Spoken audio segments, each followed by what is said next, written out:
बिस्मिल्लाहिर्रहमानिर्रहीम। अस्सलामुअलैकुम। Welcome to my YouTube channel. मेरे चैनल पस पर्दा में आपको खुश आमदीद।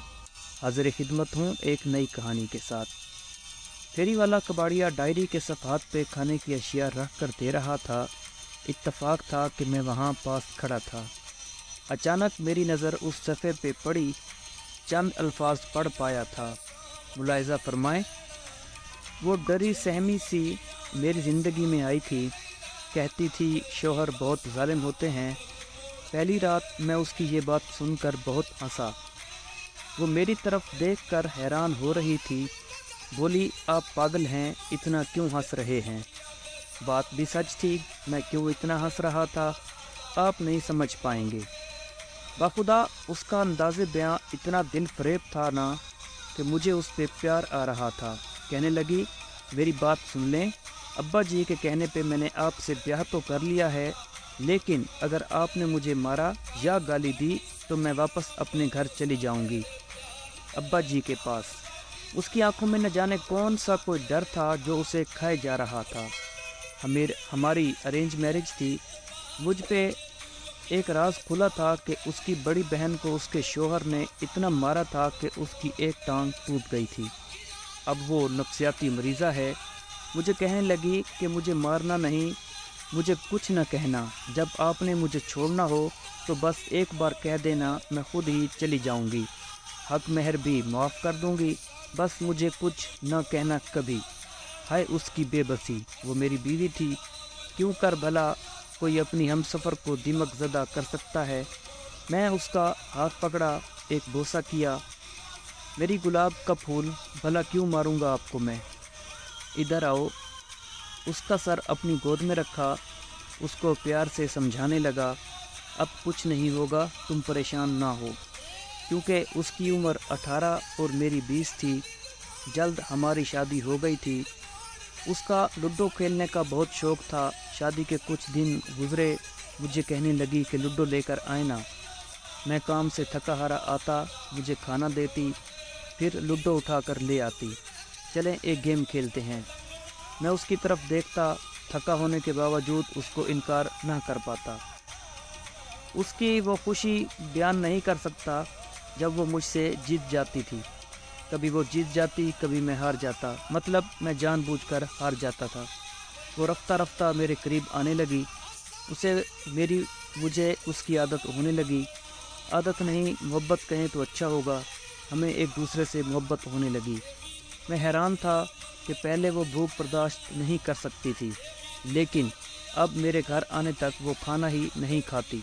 कभी रात के 12 भी बज जाएं, फिर भी वो भूखी मेरा इंतज़ार करती।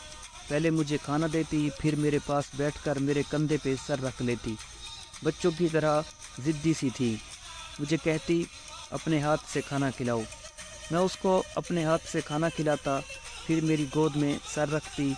दिन भर क्या क्या काम किए सब बताती। बातें करते करते सो जाती। मुझे ज़िंदगी के होने का एहसास होने लगा। मुझे महसूस होने लगा, ज़िंदगी क्या इतनी हसीन भी हो सकती है। ज़िंदगी के ये खूबसूरत लम्हे भला जन्नत सा समा कैसे न देते। एक बार मैं किसी बात से नाराज़ था, उसे डांटा भी। मेरी तरफ गुस्से से देखने के बाद कमरे में चली गई। मैं जानता हूँ वो बहुत रोई थी, लेकिन मैं भी गुस्से में था, इसलिए उसे रोने दिया। पूरा दिन गुजर गया, मुझसे कोई बात ना की उसने। मैं भी अना में रहा। मेरे साथ खाना रखा, कंधे पे सर रख कर बैठ गई। मैं जानता था वो भूखी है। मैं उसको खाना न खिलाया। आखिर में मैं भी तो नाराज़ था। कुछ ना बोली, बर्तन उठाने किचन में रख कर आ गई। मेरी गोद में सर रख कर लेट गई, खामोश थी। कभी कभी नज़रें चुरा कर देखती थी मेरी जानिब। मैं टीवी देख रहा था। रात के 12 बज गए। बारिश ज़ोरों की थी, बिजली चमकने लगी। मैं उठा, खिड़की के पास खड़ा हो गया। उसका मासूम सा चेहरा, भूखी सो गई थी। उसके चेहरे की जानिब देखकर मैं सारा गुस्सा भूल गया। वो सारा दिन मेरे लिए घर के काम करती हैं, एक रोबोट मशीन की तरह मेरा हर हुक्म मानती है। भला उसकी एक छोटी सी गलती पे आज मेरी वजह से भूखी सो गई। नींद में भी मेरा नाम ले रही थी। बारिश बहुत तेज़ थी। میں کچن میں گیا، اس کے لیے آلو والے چاول بنائے، بہت شوق سے کھاتی تھی۔ میں نے اسے اٹھایا، میری طرف دیکھنے لگی، پہلے مسکرائی، پھر شاید اسے یاد آیا کہ مجھ سے ناراض ہے، کروٹ بدلنے لگی۔ میں نے اس کے چہرے کو دونوں ہاتھوں میں بھر لیا، آنکھوں میں دیکھا، پھر آہستہ سے مسکرایا، کانوں کو پکڑ کر معافی مانگنے لگا۔ اس کی مدہوش آنکھوں سے ہیرے کی مانند آنسو بہنے لگے۔ آپ کو پتہ بھی ہے میں کتنا روئی ہوں سارا دن۔ آپ بات نہیں کر رہے تھے، میری جان نکل رہی تھی۔ کیا آپ سے میں ناراض نہیں ہو سکتے؟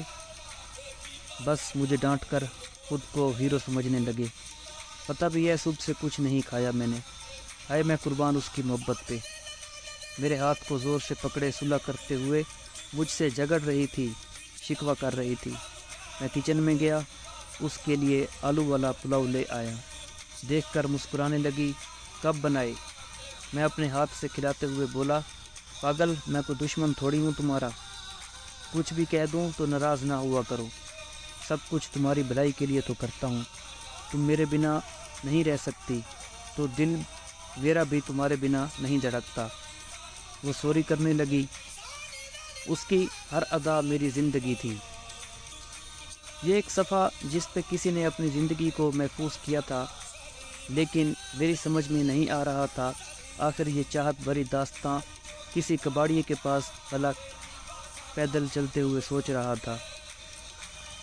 کسی کے زندگی کے حسین پل کسی کے لیے بس کاغذ کا ٹکڑا ہے۔ کاش میں اس ڈائری کو مکمل پڑھ سکتا، لیکن کچھ قصے ادھورے اچھے لگتے ہیں۔ دوستوں امید کرتا ہوں کہ آپ کو یہ کہانی اچھی لگی ہوگی۔ ملتے ہیں نیکسٹ ویڈیو میں۔ اللہ حافظ۔